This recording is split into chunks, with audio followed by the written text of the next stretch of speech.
So we talked a lot with Lou about analytics. Analytics are a big deal in a lot of companies nowadays. I think analytics are something powerful in the hands of almost anybody, particularly in the hands of mobile developers. Mobile game developers specifically, I think, are the folks that really need to have a handle on who's using their game, what they're doing with the game, and what they're interested in buying potentially. So there's a company called CHARTBOOST that had a challenge that they needed to solve for a tremendous amount of growth in their business. I'm going to let you watch the video, and then we'll bring the folks from CHARTBOOST up. CHARTBOOST is the largest revenue platform for mobile games. We just moved in here about a week ago. We did a great job decorating the place. We've always tried to, our last office was super fun. I think this office is even more fun, right in downtown San Francisco. We have a ball pit. We have an adult ball pit. So it's like the play place, like the McDonald's play place ball pit, but for adults. My co-founder Maria and I, we were working at a gaming company called Tabulous. We sort of pioneered several of the first major successful games on the iPhone, and we learned how to build a successful business making games right when the App Store launched. So we eventually were acquired by Disney, and we left that company and went to start CHARTBOOST and used a lot of the learnings. We think of CHARTBOOST as a suite of tools for game developers. If you're a company that has lots of different games, you can run promotion within your network of games. If you're a big company and you want to do deals with other big companies, you can do deals with other big companies and reach out to other big companies through this marketplace. And if you're an advertiser or publisher, you want to make money with our system, we have an ad network. So it's this big platform. Databases are a pretty core component of any kind of system, especially with us. The system is a very, very important system, and we have expectations that basically it never goes down, it never has problems. If there are problems, we have serious implications. We've been this kind of fortunate company that we probably spent 3 or 4 months building the initial prototype, and kind of since we launched, we've been growing like crazy. We're doing something on the order of like over 1 billion events a day now. We have several billion devices in our system. The numbers are pretty astounding. I think when we started, we definitely had a lot of scaling challenges to overcome. Our system was a lot more simple when we first started, and obviously, over the course of the last several years, we've introduced a lot more functionality, a lot more features that has therefore made the rest of our system not only challenging to scale, but also challenging to scale with a lot more features and functionality. So would you help me welcome Sean FANNAN, who's the co-founder and CTO of CHARTBOOST, and Chris Lalonde, one of the founders of Object Rocket at Rackspace. Welcome. I think we have.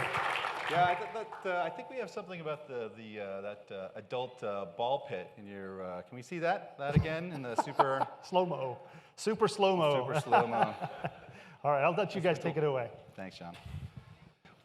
So thanks for coming today. I really appreciate it. I think that we all are looking for there's a couple of entrepreneurs up here talking about some of the insights that you've had in your growth and scaling and stuff like that. One of the questions that I always have for folks that I'm talking to is really about what were the first initial signs of success? What were the first initial, everybody's got a great idea, and you're going through this sort of very quick, iterative phase. So what were the first, real signs of success that you saw at CHARTBOOST? So let's see. We started about 3.5 years ago. I think I guess we've never really been the kind of company that has these very long product cycles where we spend a lot of time building this thing that we know is going to be perfect, and then we build it and then we release it. So I think from the very beginning, we were definitely the kind of company where we were very iterative, we were very experimental. We had a bunch of ideas, but of course some of them work, some of them don't. When we first started, we sort of spent 5 or 6 months kind of building a prototype, but then throughout that process, it was all about speed, experimenting, talking to folks, just kind of working your ass off to meet as many people in our space. It's about game developers, meeting all these game developers, going to conferences, trying products that we thought would work really well and would be revolutionary, failing at some things that we thought would be amazing, building some things we thought would be trivial that turned out to be really awesome. It was kind of a combination of all these different things. Is there any moment in your mind that sort of crystallizes that? Is there an event that you can think of looking back? We were fortunate. I think, the space that we're in, the mobile gaming space, it's one of these spaces where, I think we kind of let the product that we built speak for itself. Right. So it was, we're a very technology-driven kind of company.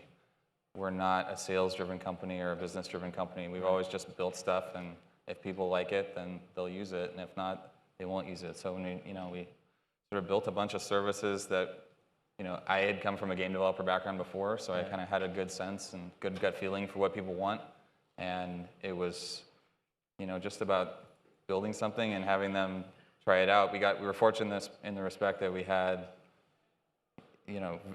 literally from the very beginning, we got traction right when we launched. And it wasn't that we have the same platform now. It was just, we launched a couple services, people started to use it. We just kept iterating on top. And we just, one of the things that's interesting about games specifically is that there's all different kinds of gaming companies. Right. So there's not really one type of gaming company that we can really build things for.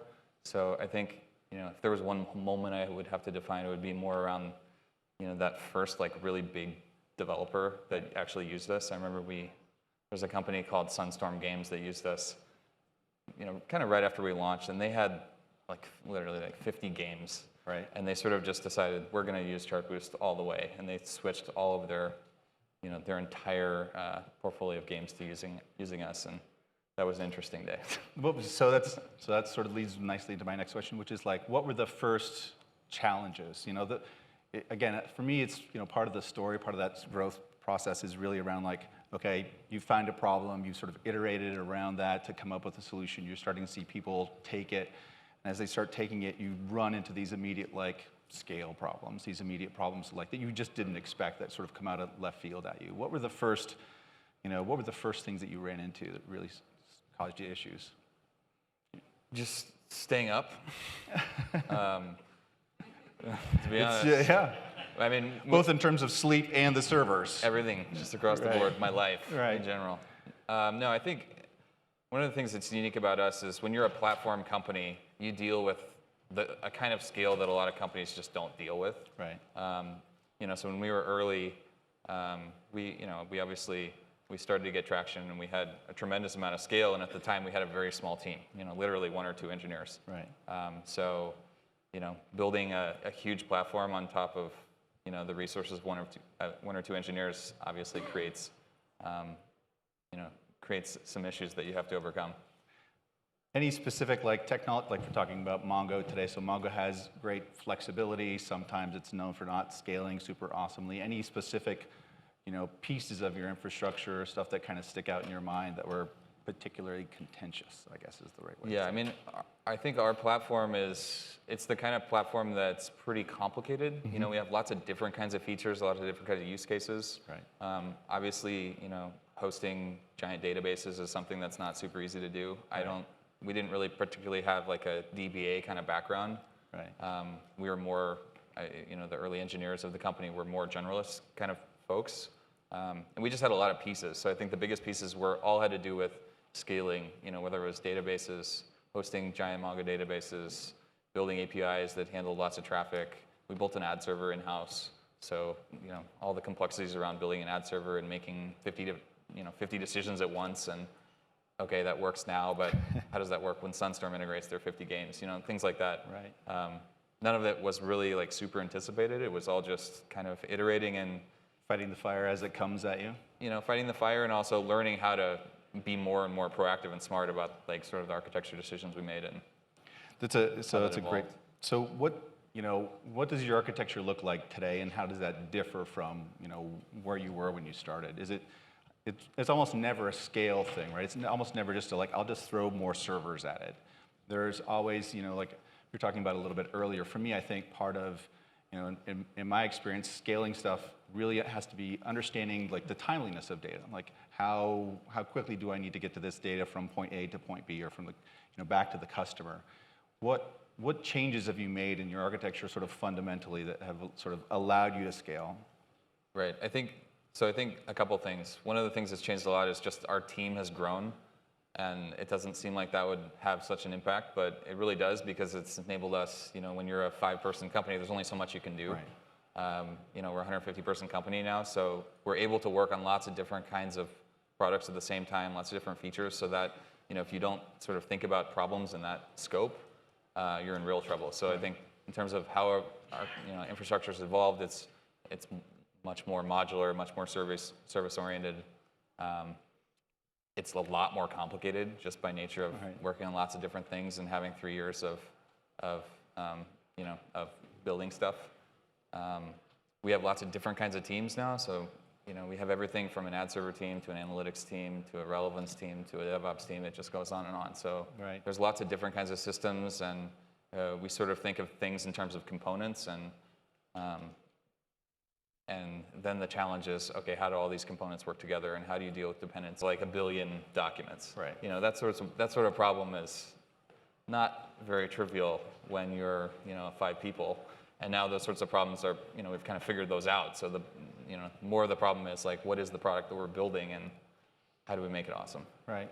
And how do you, sort of like you're kind of going down that route, but how do you think about like sort of scale today? When you started out, you were probably like thousands of customers or thousands of operations a second. And again, for me and my background, it's like one of the things is that when you think about how to design something, you're always like, well, 100x or 10x, or how are you, ensuring that what you're building today scales to kind of the next level?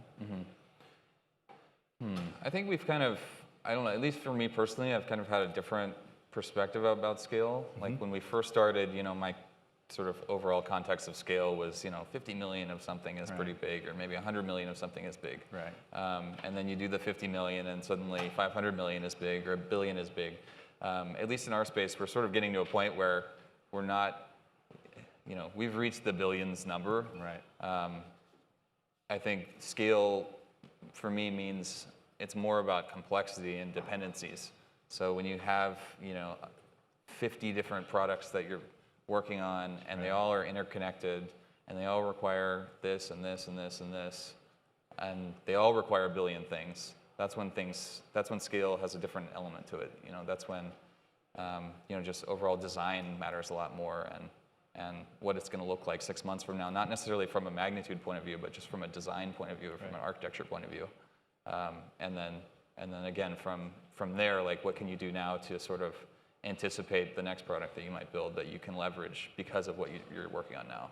So does it mean like when you're going to think about things today, you think about sort of both in terms of like volume, it has to scale to it, but also sort of modularity, like its ability to plug into different things. Exactly. One of the things that I think I'm super lucky. I think that we live in kind of an amazing time in history. I think that the pace of new technology and new services is growing phenomenally. There are like services to tell you about the new services that are out there now, right? And I literally had somebody point one out to me the other day. It's crazy. And so what are the services that that ChartBoost uses today that sort of allows you to exist? Like you said, when you start with 5 people, there's a lot of stuff that you're going to have to give to somebody else or have somebody else do it. So what were the things that you really relied on that allowed ChartBoost to really grow? Right. I mean, yeah, I was thinking about this the other day. I think it's kind of interesting. Like, there's all sorts of things. Like, we're the kind of company that we have too many things to deal with. Like, there's no way we could have had this kind of company 8 years ago, 9 years ago. So everything, we had hundreds of servers before we had any kind of operations engineer or any kind of operations team. We were probably doing, 1 billion events before we had any kind of operations team, sort of managing our entire infrastructure with just the engineering team. We obviously couldn't have done any of this without cloud or all the cloud services that we sort of relied on. So we've always been this, maybe it's less about the actual details. I would say it probably changes from company to company depending on sort of what they're building and what their product line is. But for us, I guess it was more of a mentality. Like, we're the kind of company that builds stuff, and we want to leverage services or whatnot that people do really well. And for us, it was about cloud, or it was about monitoring, or it was about databases, Right. or it was about analytics. And we had different stages along the way that sort of, at certain stages, things were more important than other stages. An example that I can think of is analytics for us. We've sort of went through 3 stages of our analytics system. Our first stage was the analytics system that I wrote that quickly didn't scale. Right. And then the second stage was more of an enterprise hosted solution that allowed us to scale at a level of magnitude that we completely couldn't have done, and we did it entirely with like 1 engineer. And that worked for a long time, and that was a great thing, and I would have done it again if we had to do it. But at a certain point, we again reached another level of scale where it didn't work anymore. Right. And we've since moved to your prototypical giant Hadoop cluster and all the things around Hadoop. And now we have a much better system, and everything's great. So I don't know. It kind of depends also in terms of the life cycle of the company. At certain points of time, you want to, there's certain things that you can value that really have an impact that, frankly, might not actually have might not be a good choice down the road. Right. I think that I think one of the most interesting things about sort of where we are today is that we're sort of, I want to use like an analogy to like the Industrial Revolution. Pre-Industrial Revolution, basically you had these like craftsmen who would like, all right, I need bolts. So you would go and make your own bolt with your own, wrench and your own diameter and stuff like that. And I think part of the, real power, the real leverage of the Industrial Revolution was this sort of like this building of standards in lots of ways, right? If you look back at like how old houses were, they were tiny. Why is an old house tiny? It's because, well, you had to dig a foundation and go cut down trees and turn that into lumber. And I feel like that's where a lot of developers are still today. Mm-hmm. And part of, I think what's exciting about where we are today is that we're starting to get like hardware stores. You can go buy lumber, you can go buy nails. You don't have to build it all yourself. My question is what's missing? What do you need in the hardware store that doesn't exist today? What are kind of like, I think our mission really is to like let a developer go develop. Just go focus on your business. So what are the kind of key areas that you think are still kind of missing what sections of the hardware store are still missing? Yeah, let's see. I think that's definitely something that's evolving all the time. You mentioned, there's services on top of services on top of services, yeah. And that list gets kind of crazy to me. I don't know. I think it's very dependent on the kind of company. I think one of the interesting things for me is in the gaming space, it's one of the reasons why we started the company in the first place, is that game developers have sort of it's a completely new space that the game industry was in from, compared to 10 years ago. Right. You have this whole app ecosystem, you have this freemium model that most games are abiding by, and you end up with, sort of companies that are relatively small, that are good at building games, that have massive amounts of scale. Right. And then you have this massive amount you have the scale problem, and you have a company that's not good at building scalable back-end server-side kind of components. So then how do you deal with that? Well, now you have cloud solutions, and you have, Heroku and all sorts of companies like that help them out. But then you want to be smart about things, so you need better analytics. And then there's a slew of analytics companies that sort of help you be with that. And then as a game developer, you want to maximize revenue, so you want to be smart about in-app commerce, and you want to do that. So then there's a whole slew of companies that help you, manage LTV and manage in-app commerce and optimize your stores and all those sorts of things. And there's advertising, and so the list kind of goes on, and it's not really something that's static. It's also, it's obviously evolving like crazy. I think in the end, the thing that at least excites us is that you're sort of seeing, at least in our space, you're seeing industries and sort of micro industries build on top of each other, so that, whereas 5 years ago, like when I was at Tapulous, it was a big deal that we had built our own sort of network of back-end services. It was kind of revolutionary. Right. We had everything from a social network to an advertising layer. We had all these, awesome services. And now it's completely commonplace for every game developer to have these things. Right. It's not unique. Everyone sort of takes those for granted, and instead of thinking about all the sorts of complexities that you have to think about for those things, they think about higher level problems, like how do you build a great game, or how do you maximize LTV? You have a company that's 5 people that's worrying about maximizing LTV. Yeah, the scale stuff is so dramatic. I'm a I'm an old guy. We talked about it a little bit earlier. It's like, how long did it take, AOL to get to 1 million customers? It's something like 5 years. It took eBay like 3 years. It took Instagram 6 weeks. And so the scale time is so compressed. I can think of like a half a dozen companies that have just suffered through that, and not done well. Oh yeah. What are your sort of learnings? What was your your hair was on fire as you were trying to work through all these things. What are the kind of what would be your advice to somebody who's just starting out and their hair's on fire? What's the what do you think they'd need to do? Let's see. I don't know. I think probably the biggest thing I can think of is that, when you're in the moment, especially in the gaming space or in the mobile space or any kind of tech space, everything's moving so quickly. And for companies that are trying to do things really fast and build lots of different things and sort of experiment and whatnot, time is something that you don't have. I think the biggest thing that we've probably learned is, especially for problems where you have major implications, Sure. Taking a little bit extra time and being thoughtful about things, whether it's, it seems really stupid, of course you should take time, but, when companies are in the moment and it's sort of game time and you have 100 different things that you're worrying about, you sort of treat every problem as the same. Right. And in the long term, it's not really the same.